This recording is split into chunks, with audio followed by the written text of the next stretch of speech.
Hello friends, എല്ലാവർക്കും നമസ്കാരം. ഞാൻ ഗുഡ്സൺ കട്ടപ്പന. ഇന്ന് ഞാൻ വന്നിരിക്കുന്നത് ഒരു വാഹനത്തിൻ്റെ യൂസർ റിവ്യൂ ആയിട്ടാണ്. അതായത് വാഗണർ 2015 മോഡൽ.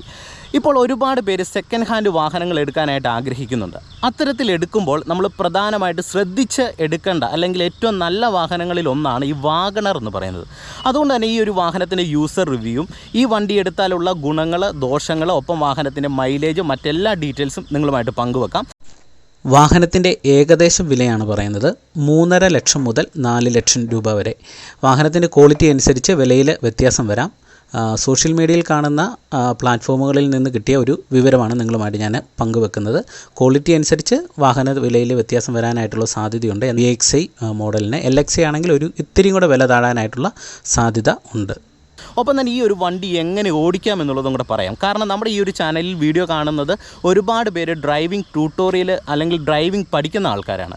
അതുകൊണ്ട് തന്നെ ഈ വണ്ടി എങ്ങനെ ഓടിക്കാം എന്നുള്ളതിനെക്കുറിച്ച് വളരെ ഡീറ്റെയിൽ ആയിട്ട് തന്നെ വീഡിയോയിൽ പങ്കുവെക്കാം. അതുകൊണ്ട് വീഡിയോ ഉപകാരപ്പെട്ടെങ്കിൽ മറ്റുള്ളവർക്കായിട്ട് വീഡിയോ ഒന്ന് ഷെയർ ചെയ്യുക. ചാനൽ സബ്സ്ക്രൈബ് ചെയ്തിട്ടില്ലെങ്കിൽ ഒന്ന് സബ്സ്ക്രൈബ് ചെയ്തിട്ടേ. ആദ്യം തന്നെ ഞാൻ ഈ ഒരു വാഹനത്തെ നിങ്ങളെ മൊത്തത്തിലൊന്ന് കാണിച്ച് പരിചയപ്പെടുത്തി തരാം. കാരണം നമ്മളൊരു വണ്ടി മേടിക്കാനായിട്ട് ഉദ്ദേശിക്കുമ്പോൾ 2015 മോഡലിൻ്റെ ഷേപ്പും കാര്യങ്ങളൊക്കെ നിങ്ങൾക്ക് കൃത്യമായിട്ട് ഒരു ഐഡിയ കിട്ടണമല്ലോ. അതുകൊണ്ട് ഞാനിത് ആദ്യം ഒന്ന് നിങ്ങളെ കാണിച്ചു തരാം. പുതിയ വാഹനങ്ങളിൽ ഒരുപാട് മാറ്റങ്ങൾ വന്നിട്ടുണ്ട്, നിങ്ങൾക്കറിയാം. എന്നാൽ പഴയ വാഹനം എങ്ങനെയാണ് നിൽക്കുന്നത് അത് നിങ്ങൾ കൃത്യമായിട്ട് ഒന്ന് മനസ്സിലാക്കുക. ഈ ഒരു വണ്ടി എന്ന് പറഞ്ഞാൽ ശരിക്കും പറഞ്ഞാൽ നല്ല ക്വാളിറ്റി ഉള്ളൊരു വണ്ടിയാണ് ഈ 2015 വാഗണർ. അല്ലെങ്കിൽ വാഗണർ എന്ന് പറയുന്നത് നമുക്ക് ക്വാളിറ്റിയുടെ കാര്യത്തിൽ ഒരു കാരണവശാലും മോശം വണ്ടിയാണെന്ന് ഒരിക്കലും പറയാനായിട്ട് കഴിയത്തില്ല. ഇനി വണ്ടിയുടെ പ്രധാനപ്പെട്ട ഒരു പ്രത്യേകത ഞാൻ പറയാം. ഇതൊരു ടോൾ ബോയ് വണ്ടിയാണ്. അത്യാവശ്യം ഹൈറ്റുള്ള ഒരാളെ സംബന്ധിച്ച് നിങ്ങൾക്ക് ഉപയോഗിക്കാൻ പറ്റിയ ഒരു വണ്ടിയാണ്. കാരണം നമുക്ക് വാഹനത്തിൻ്റെ ഉള്ളിൽ നല്ല രീതിയിലുള്ള ഒരു സ്പേസ് ഉള്ളത് കൊണ്ട് തന്നെ വളരെ സുഖകരമായിട്ട് ഇരുന്ന് യാത്ര ചെയ്യാനായിട്ട് പറ്റും. ഒപ്പം തന്നെ ബെഞ്ച് സിറ്റാണ് വാഹനത്തിന് വന്നിരിക്കുന്നത്. അപ്പം നമുക്ക് ഇരുന്ന് യാത്ര ചെയ്യുന്ന സമയത്ത് ഏറ്റവും സുഖകരമായിട്ടുള്ള ഒരു യാത്ര നമുക്ക് ലഭിക്കുന്നതാണ്. ഇത് ഏറ്റവും പ്രധാനപ്പെട്ട ഒരു പ്രത്യേകതയാണ് വാഹനത്തിൻ്റെ എന്ന് പറയുന്നത്. വാഹനത്തിന് മുകൾ ഭാഗത്തായിട്ട് നമുക്ക് 2 റൂഫ് റെയിൽ കൊടുത്തേക്കുന്നു. ഇനി തൊട്ട് ഈ ഒരു ഭാഗത്തേക്ക് വരുന്ന സമയത്ത് അത്യാവശ്യം വലിപ്പമേറിയ ഒരു ഗ്ലാസ് ഏരിയ കാണാം.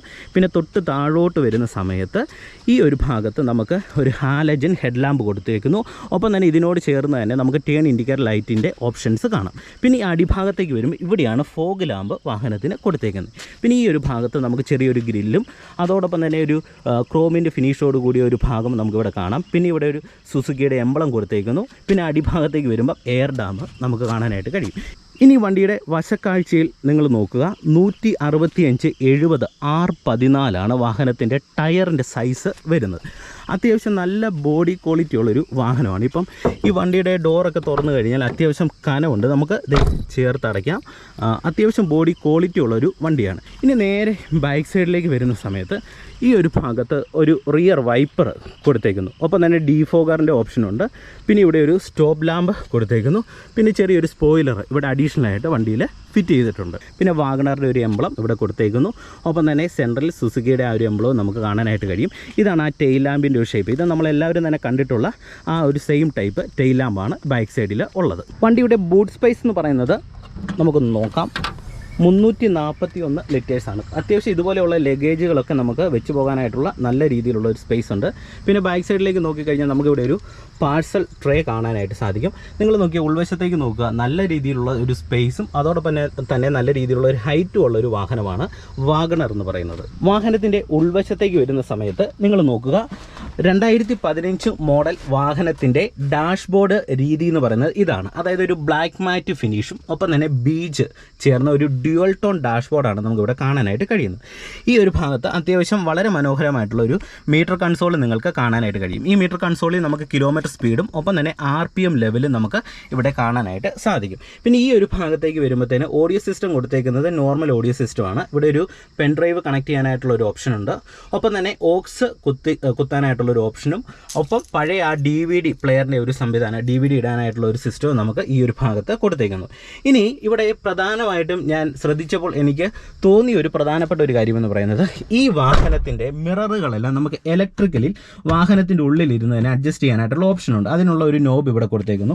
ഒപ്പം തന്നെ 4 പവർ വിൻഡോയുടെ സ്വിച്ചുകൾ ഈ ഒരു ഭാഗത്ത് നമുക്ക് ഡ്രൈവർ സൈഡിൽ കൊടുത്തിട്ടുണ്ട്. ഒപ്പം തന്നെ പ്രധാനമായിട്ട് ഡാഷ്ബോർഡിൻ്റെ പ്രത്യേകത നിങ്ങൾക്ക് അറിയാവുന്ന കാര്യമാണ്, എന്നാൽ അറിയത്തില്ലാത്തവർക്ക് വേണ്ടിയാണ് ഷെയർ ചെയ്യുന്നത്. നമുക്ക് ഈ ഒരു ഭാഗത്തായിട്ട് ഒരു ഗ്ലൗ ബോക്സ് കൊടുത്തിട്ടുണ്ട്. ഇതേ ഈ ഒരു ഭാഗത്ത് ഒരു ഗ്ലൗ ബോക്സ് കൊടുത്തേക്കുന്നു. അത്യാവശ്യം വിശാലമായിട്ട് സ്പേസ് ഉള്ള ഒരു ഗ്ലൗ ബോക്സ് ആണ്. നമുക്കിതുപോലെ പേഴ്സോ അതുപോലെയുള്ള കാര്യങ്ങളൊക്കെ നമുക്ക് ഫോണോ ഒക്കെ എടുത്ത് വെക്കാനായി പറ്റുന്ന അത്തരത്തിലുള്ള ചെറിയൊരു ഗ്ലൗ ബോക്സ് ഇവിടെ കാണും. ഒപ്പം തന്നെ ഈ ഒരു അടിഭാഗത്ത് നമുക്കൊരു ഗ്ലൗ ബോക്സ് കൊടുത്തിട്ടുണ്ട്. അത്യാവശ്യം വിശാലമായിട്ടുള്ള സ്പേസ് ഉള്ള ഒരു ഗ്ലൗ ബോക്സ് തന്നെ നമുക്ക് ഇവിടെ കാണാനായിട്ട് കഴിയും. ഇവിടെ അതോടൊപ്പം തന്നെ ഒരു കപ്പ് ഹോൾഡറും കൊടുത്തിട്ടുണ്ട്. ഇതൊന്ന് ജസ്റ്റ് പ്രസ് ചെയ്ത് കഴിഞ്ഞാൽ നമുക്ക് ഒരു ലോങ് ഡ്രൈവ് ഒക്കെ പോകുന്ന സമയത്ത് ഒരു കപ്പൊക്കെ വെക്കാനായിട്ടുള്ള ഒരു ഓപ്ഷൻ ഉണ്ട്. അത് ഈ ഒരു ഭാഗത്ത് നമുക്ക് കൊടുത്തിട്ടുണ്ട്. പിന്നെ ഇവിടെയാണ് എ സിയുടെ വെൻറ്റുകൾ വരുന്നത്. ഒന്നിവിടെയും ഒന്ന് ഈ ഒരു ഭാഗത്തും ഒന്ന് ഈ ഒരു സൈഡിൽ നമുക്ക് കാണാനായിട്ട് കഴിയും. പിന്നെ ഇവിടെ മറ്റ് നമ്മുടെ ഹെഡ് ലാമ്പിൻ്റെ ലൈറ്റുകൾ അഡ്ജസ്റ്റ് ചെയ്യാനായിട്ടുള്ള സ്വിച്ചുകൾ ഈ ഒരു ഭാഗത്ത് കൊടുത്തേക്കുന്നു. പിന്നെ നമ്മളുടെ വണ്ടിയുടെ ഫ്രണ്ട് ഓപ്പൺ ചെയ്യാനായിട്ടുള്ള സ്വിച്ച് കൊടുത്തേക്കുന്നത് ഏകദേശം ഇത് ഈ ഒരു ഭാഗത്താണ് ഈ ഒരു സ്വിച്ച് കൊടുത്തേക്കുന്നത്. ഇതാണ് വാഹനത്തിൻ്റെ പെഡലുകളുടെ രീതി എന്ന് പറയുന്നത്. സാധാരണ നമ്മളുടെ വാഹനത്തിൻ്റെ മാരുതി വാഹനങ്ങളിൽ വരുന്ന ആ സെയിം രീതിയിലുള്ള ഫുഡ് പെഡലുകൾ തന്നെയാണ് ഈ ഒരു വാഹനത്തിൻ്റെ ഉള്ളിലും വന്നേക്കുന്നത്. പിന്നെ ഈ ഒരു വണ്ടിയുടെ മറ്റൊരു പ്രത്യേകത എന്ന് പറയുന്നത് ഡിം ചെയ്യാൻ പറ്റുന്ന ഒരു മിറർ ഈ വാഹനത്തിനുണ്ടെന്നുള്ളതാണ്. അത്യാവശ്യം നല്ല സ്പേസ് ഉള്ള ഒരു വാഹനമാണ്. ഞാൻ പറഞ്ഞല്ലോ, അത്യാവശ്യം പൊക്കമുള്ള ഒരാളെ സംബന്ധിച്ച് നിങ്ങൾക്ക് ഏറ്റവും നന്നായിട്ട് യൂസ് ചെയ്യാൻ പറ്റിയൊരു വണ്ടിയാണ്. എനിക്ക് ഒരുപാട് പൊക്കമുള്ള ആളല്ലെങ്കിൽ പോലും ഇത്തിരി കൂടെ പൊക്കമുള്ള ഒരാൾ വന്നാൽ പോലും വളരെ സുഖകരമായിട്ട് ഇരുന്ന് നിങ്ങൾക്ക് ഡ്രൈവ് ചെയ്ത് പോകാൻ പറ്റുന്ന ഒരു ടോൾ ബോയ് വാഹനം തന്നെയാണ്. പ്രത്യേകിച്ച് നിങ്ങൾ ഒരുപാട് പൊക്കം കുറവുള്ള ഒരാളാണെങ്കിൽ ഇത്തരത്തിലുള്ള വണ്ടി നോക്കണ്ട. പൊക്കം കുറവുള്ള ഒരാൾക്ക് ഡ്രൈവ് ചെയ്യാം. കാരണം സീറ്റിംഗ് പൊസിഷൻ എന്ന് പറയുന്നത് ഉയർന്ന സീറ്റിംഗ് പൊസിഷൻ തന്നെയാണ്.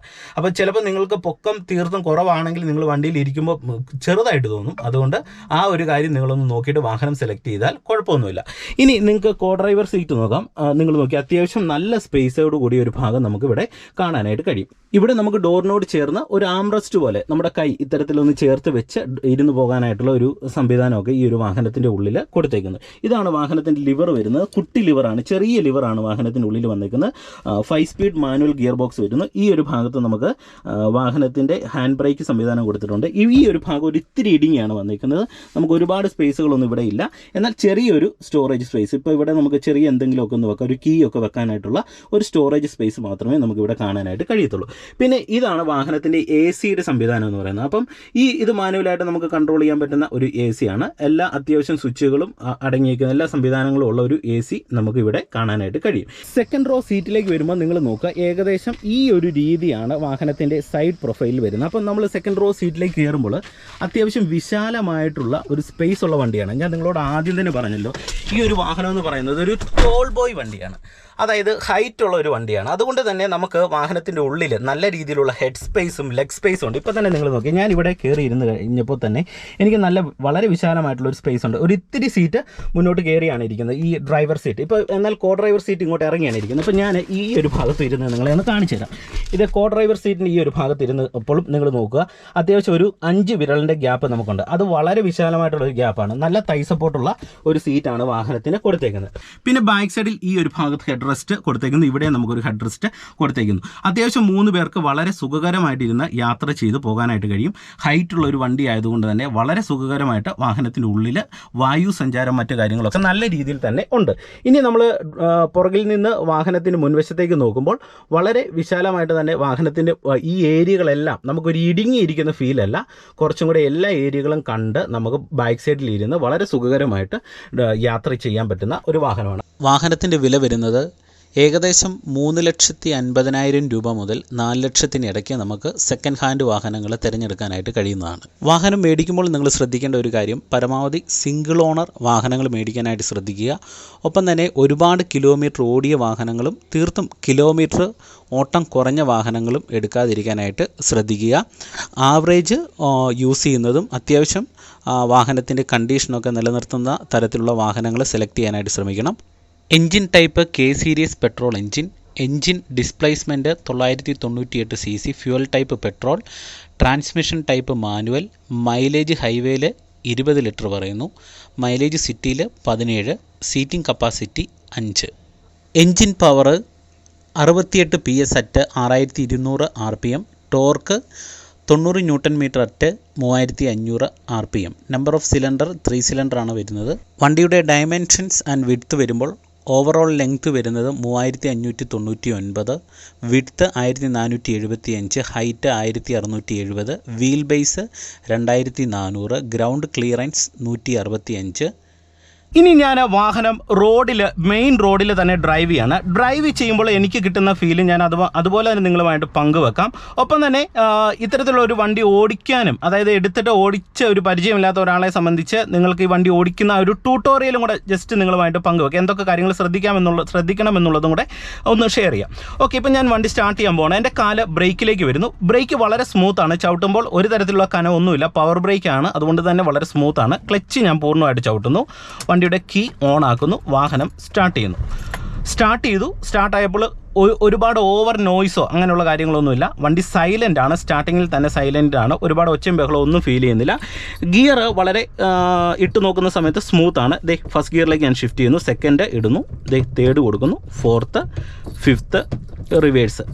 കുഴപ്പമില്ല, അത്യാവശ്യം സ്മൂത്ത് ആയിട്ടുള്ള ഷിഫ്റ്റാണ്. കുഞ്ഞ് ലിവറാണ് വന്നിരിക്കുന്നത്. നമുക്കിനി ഹാൻഡ് ബ്രേക്ക് ഒന്ന് റിലീസ് ചെയ്യാം. ഇനി ഡ്രൈവ് ചെയ്യുന്ന സമയത്ത് ഞാനിപ്പോൾ വണ്ടി എടുക്കുമ്പോൾ വാഹനത്തിന് എന്തെങ്കിലും ലാഗുണ്ടോ, ഇങ്ങനെയുള്ള കാര്യങ്ങളൊക്കെ നിങ്ങൾക്കൊന്നും അറിയണമല്ലോ. ഇപ്പോൾ ഞാൻ ഫസ്റ്റ് ഗിയർ കൊടുത്തിട്ട് ഹാൻഡ് ബ്രേക്ക് റിലീസ് ചെയ്തിട്ട് ഞാൻ മെല്ലെ ക്ലച്ച് അയച്ച് വണ്ടി എടുക്കാൻ പോവാണ്. നിങ്ങൾ നോക്കിയേ, ക്ലച്ച് റിലീസ് ചെയ്ത് പതിയെ വണ്ടി എടുക്കുമ്പോൾ ഒരു തരത്തിലുള്ള ലാഗ് നമുക്ക് ഫീൽ ചെയ്യുന്നില്ല. വളരെ സുഖകരമായിട്ട് തന്നെ വാഹനം എടുത്തു പോരുന്നുണ്ട്.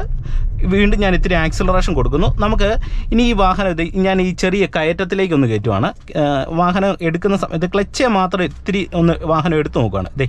ക്ലച്ച് അയച്ചത് വണ്ടി എടുക്കണം. ആക്സിലറേഷൻ കൊടുക്കുന്നില്ല. നിങ്ങൾ നോക്കി, ഈ കയറ്റം വാഹനം കയറുന്നുണ്ടോ സ്ലോ സ്പീഡിൽ?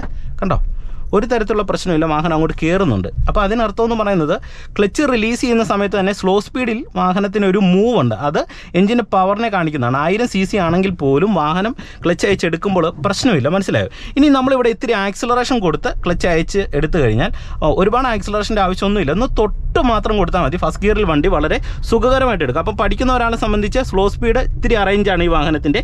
നമുക്ക് വണ്ടി എടുക്കുമ്പോൾ ലാഗില്ല എന്ന് പറഞ്ഞാൽ അറേഞ്ച് ചെയ്തിട്ട വണ്ടിയൊന്നുമല്ല. എന്നാൽ പോലും ക്ലച്ച് നയിക്കുമ്പോൾ ആ എഞ്ചിൻ്റെ പവർ ഉള്ളതുകൊണ്ട് വണ്ടി എടുത്ത് കിട്ടുന്നുണ്ട്. ഓക്കെ, ഇനി വണ്ടിക്ക് മൂവ്മെൻറ്റ്സ് നൽകുന്നു. ക്ലച്ച് പിടിച്ചു, തേർഡ് ഗിയറിലേക്ക് ഇട്ടു. ഇപ്പോൾ വളരെ സുഖകരമായിട്ട് തന്നെ സെക്കൻഡ് ഗിയറിൽ നിന്ന് വേഗത്തിൽ തേർഡ് ഗിയറിലേക്ക് വന്നിട്ടുണ്ട്. വീണ്ടും ഞാൻ വണ്ടിക്ക് ഒരു ഇത്തിരി മൂവ്മെൻറ്റ്സും കൂടെ നൽകുകയാണ്. നിങ്ങൾ നോക്കുക, വീണ്ടും ഞാൻ ഫോർത്ത് ഗിയറിലേക്ക് ഇട്ടു. ഗിയർ ഷിഫ്റ്റിംഗ് ഒക്കെ വളരെ സ്മൂത്താണ്. ഒരുപാട് ബലം ഒന്നും പിടിക്കേണ്ട ആവശ്യമില്ല. വളരെ സ്മൂത്തായിട്ട് നമുക്ക് നാലാമത്തെ ഗിയറിലേക്ക് ഡ്രൈവ് ചെയ്ത് വരാനായിട്ട് കഴിയുന്നുണ്ട്.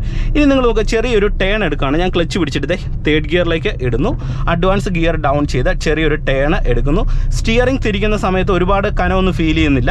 പവർ സ്റ്റിയറിംഗ് ആണ്.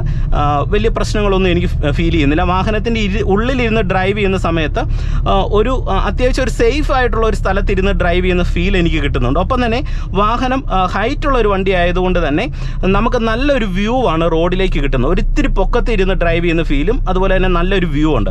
ഒപ്പം പ്രധാനമായിട്ട് ഞാൻ നോക്കിയപ്പോൾ ശ്രദ്ധിച്ച ഒരു കാര്യം പറയാം. ഈ സൈഡിലെ മിറർ കണ്ടോ, മിററിൻ്റെ വ്യൂ എന്ന് പറയുന്നത് വലിയൊരു മിറർ പോലെയാണ് നോക്കുന്നത്. അതായത് ബാക്ക് സൈഡ് ഏരിയ നമുക്ക് നന്നായിട്ട് കാണാം. സാധാരണ മാരുതി വാഹനങ്ങളുടെ ബേസ് വേരിയൻറ്റിൽ വണ്ടികളിൽ ഇത്രയും വ്യൂ ഒരിക്കലും കിട്ടില്ല. ഇപ്പോൾ ആൾട്ടോ 800 എടുത്ത് നോക്കിക്കഴിഞ്ഞാൽ നമുക്ക് ഇത്രയും വ്യൂ സൈഡിൽ കിട്ടത്തില്ല. പക്ഷേ നല്ലൊരു വ്യൂ നമുക്ക് സൈഡ് മിററിൽ നിന്ന് ലഭിക്കുന്നുണ്ട്. ഓക്കെ, ഇനി ഞാൻ വാഹനം AC ഇട്ടിട്ട് വണ്ടി ഒന്ന് മുന്നോട്ട് മൂവ് ആക്കി കാണിക്കാം. നമുക്ക് AC ഇടുമ്പോൾ വാഹനത്തിന് പവർ എന്തോരം ഉണ്ടെന്നൊന്ന് അറിയാനായിട്ടാണ്. ഞാനിത് വണ്ടി ഇവിടെ ചവിട്ടി നിർത്തുന്നു. ഫസ്റ്റ് ഗിയർ കൊടുക്കുന്നു. ACയുടെ ബ്ലോവർ ഫാനിൻ്റെ സ്പീഡ് ഒരു 2 പോയിന്റിലേക്ക് ആക്കാണ്. എന്നിട്ട് ചെറിയൊരു സ്ലോപ്പിലാണ് എൻ്റെ വണ്ടി നിൽക്കുന്നത്. ഞാൻ ഹാഫ് ക്ലച്ചിൻ്റെ പോയിന്റിൽ വന്നിട്ട് ബ്രേക്കിൽ നിന്ന് കാല് റിലീസ് ചെയ്തു. ചെറിയ സ്ലോപ്പാണ്. എന്നിട്ട് ക്ലച്ചിൽ നിന്ന് അയച്ച് ഞാൻ വണ്ടി എടുക്കാൻ നോക്കുവാണ്. വണ്ടി മൂവ് ആകുന്നുണ്ട്. ഇത്തിരി വൈബ്രേഷൻ ഉണ്ടെങ്കിൽ പോലും ഫസ്റ്റ് ഗിയറിൽ വണ്ടി ഇവിടെ മൂവ് ആയി. അത് ക്ലച്ച് അയച്ചെടുക്കുന്നത് വണ്ടിയുടെ ആ ഒരു പിടുത്തം അറിയാനാണ്. നമ്മൾ ക്ലച്ച് അയച്ച് മാത്രമല്ല വാഹനം എടുക്കേണ്ടത്, ആക്സിലറേഷൻ കൊടുത്ത് തന്നെ വണ്ടി എടുക്കാനായിട്ട് പഠിക്കണം. എന്നാൽ വണ്ടിയുടെ എഞ്ചിൻ്റെ പവർ AC ഇട്ട് കഴിഞ്ഞ സമയത്ത് എത്രത്തോളം ഉണ്ട്, വണ്ടി എടുക്കുമ്പോൾ ബുദ്ധിമുട്ടുണ്ടോ എന്ന് അറിയാൻ വേണ്ടിയാണ് ഞാൻ നിങ്ങളെ അത് കാണിച്ചത്. ഫസ്റ്റ് ഗിയർ കൊടുത്ത് ഞാൻ AC ഇട്ട് എടുത്തിട്ടും ലാഗൊന്നുമില്ല. വാഹനം വളരെ സുഖകരമായിട്ട് എടുത്തു. ഇനി AC ഇട്ടുകൊണ്ട് തന്നെ വണ്ടിക്ക് മൂവ്മെൻറ്റ്സ് നൽകുക. ക്ലച്ച് പിടിച്ച് സെക്കൻഡ് ഗിയറിലേക്ക് ഇട്ടു. എന്നിട്ട് വീണ്ടും വണ്ടിക്കൊന്ന് മൂവ്മെൻറ്റ്സ് നൽകുന്നു. തേർഡ് ഗിയറിലേക്ക് ഇട്ടു. ഇപ്പോൾ എന്തെങ്കിലും വ്യത്യാസം ഉണ്ടോ എന്ന് ചോദിച്ചാൽ ചെറിയൊരു വ്യത്യാസമുണ്ട്. എന്ന് പറഞ്ഞാൽ പവറിൻ്റെ ചെറിയൊരു വേരിയേഷൻ ഡ്രൈവ് ചെയ്യുമ്പോൾ നമുക്ക് ഫീൽ ചെയ്യും. ഇപ്പോൾ AC രണ്ടാമത്തെ ബ്ലോവർ സ്പീഡിലേക്കാണ് ഇട്ടേക്കുന്നത്. നമുക്ക് അത്യാവശ്യം ഉള്ളു തണുത്ത് കഴിഞ്ഞാൽ അത് ഒന്നിലേക്കാക്കുമ്പോൾ പവറിൻ്റെ വേരിയേഷനിൽ വീണ്ടും വ്യത്യാസം വരും. എന്ന് പറഞ്ഞാൽ കുറേ കൂടെ സ്മൂത്തായിട്ട് ഡ്രൈവ് ചെയ്യാനായിട്ട് കഴിയും. അപ്പോൾ AC ഇടുമ്പോൾ ചെറിയൊരു വ്യത്യാസം ഉണ്ടെങ്കിൽ പോലും ACയുടെ ഫാനിൻ്റെ സ്പീഡ് കൂട്ടി ഇട്ട് കഴിയുമ്പോൾ ആ ലാഗ് കൂടും. മനസ്സിലായോ? അപ്പോൾ എന്ത് ചെയ്യണം, തണുത്തതിന് ശേഷം ഒരു 1ാമത്തെ പോയിന്റിലേക്ക് ആക്കിയിട്ട് കഴിഞ്ഞാൽ പിന്നെ ലാഗൊന്നും വലിയ രീതിയിൽ നമുക്ക് ഫീൽ ചെയ്യത്തില്ല. അത്യാവശ്യം കാല് കൊടുത്തു പോവാണ്. ഫോർത്ത് ഗിയറിലേക്ക് ഷിഫ്റ്റ് ചെയ്തു. ഒരു തരത്തിലുള്ള പ്രശ്നമില്ല. വണ്ടി വളരെ സുഖകരമായിട്ട് ഡ്രൈവ് ചെയ്ത് പോകുന്നുണ്ട്. സ്റ്റിയറിംഗ് ഒക്കെ വളരെ സ്മൂത്താണ്. ഒരു തരത്തിലുള്ള പ്രശ്നമില്ല. ഞാൻ അഡ്വാൻസ് ഗിയർ ഒന്ന് ഡൗൺ ചെയ്ത് ഇപ്പോൾ AC ഇട്ടിട്ടുണ്ട്. ഇവിടെ ഗിയർ ഡൗൺ ചെയ്ത് ഞാനിത് മെല്ലെ ഈ ഒരു ഭാഗത്തൂടെ പോവാണ്. കണ്ടോ, സെക്കൻഡ് ഗിയറിലേക്ക് ഡൗൺ ചെയ്ത് പോകുന്നു. അപ്പോൾ ഒരു തരത്തിലുള്ള പ്രശ്നവും വാഹനം ഡ്രൈവ് ചെയ്യുന്ന സമയത്ത് എനിക്ക് ഉള്ളിൽ ഫീൽ ചെയ്യുന്നില്ല. വളരെ സുഖകരമായിട്ട് തന്നെ നിങ്ങൾക്ക് എടുത്ത് ഉപയോഗിക്കാൻ പറ്റിയ ഒരു വണ്ടിയാണ്. ഇനി വണ്ടി നിങ്ങൾ മനസ്സിലാക്കേണ്ടത് 2015 മോഡലിൻ്റെ ഒരു പ്രത്യേകത, അല്ലെങ്കിൽ നിങ്ങൾ മനസ്സിലാക്കേണ്ട ഒരു കാര്യം ഞാൻ പറയാം.